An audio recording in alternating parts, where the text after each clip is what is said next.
Une scène impensable il y a une dizaine d'années.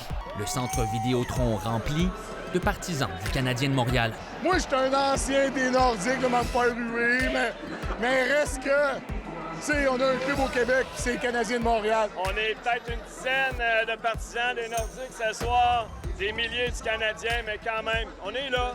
Pourquoi s'entêter à détester le Canadien, aussi bien en profiter? Plus de 15 000 spectateurs ont assisté à la diffusion du 5e match de la série contre les Sabres dans l'amphithéâtre construit en prévision du retour des Nordiques. L'ambiance était survoltée. Le tricolore est revenu de l'arrière pour l'emporter. 6-3, juste ça à dire, 6-3. Damida, Caulfield, Suzuki, tout le monde. Honnêtement, c'est fou de voir à quel point genre toute une nation de hockey se retrouve dans toute la province.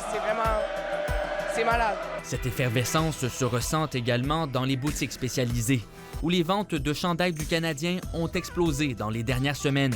Le long parcours éliminatoire de l'équipe fait toute la différence. On l'a vu durant la saison, puis on le voit encore plus durant les séries. Là, à chaque jour, le chiffre d'affaires est impacté de beaucoup grâce à ça. Si on compare à l'année passée, on est au double, au triple des autres années par rapport au même stade au mois de mai, là, je vous dirais. Là. Même son de cloche chez cet autre commerçant. Depuis le début des séries, il y a un engouement qui est exponentiel. Plus ça avance, plus les gens sont fiers de porter les couleurs du Canadien.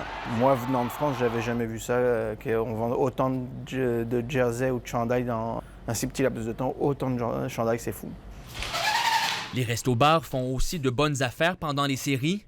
Au lit double où les parties sont diffusées sur écran géant, on affiche complet chaque soir de match. On n'a pas la vocation sportive nécessairement ici, mais avec les séries, l'engouement est tellement élevé que genre, on projette les parties, on est complètement plein à tous les soirs des parties, puis le monde est vraiment là, ça lève debout de ses chaises, puis ça crie. L'ambiance est là, c'est vraiment fun. Et qu'il pleuve, qu'il fasse beau dehors, pour les dimanches soirs.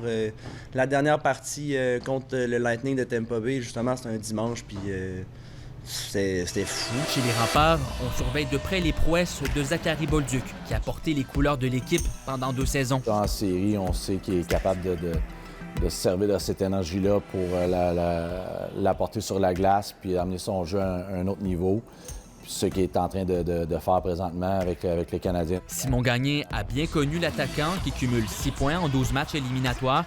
Il était entraîneur adjoint quand Bolduc et ses coéquipiers ont remporté la Coupe Mémorial en 2023. Ses succès en série avec le Canadien ne sont pas étonnants, selon lui. Le fait d'être capable de jouer ce style de hockey-là, bien, ça te permet de gagner la confiance de ton entraîneur, puis d'être un joueur qui peut jouer à plusieurs positions, puis plusieurs scénarios aussi sur un trio. Alors, c'est une carte de plus, je pense, dans le jeu à Zach. Le Canadien aura la chance d'en finir avec les Sabres samedi à Montréal. Le match sera à nouveau diffusé au centre Vidéotron. Samedi, ça va exploser!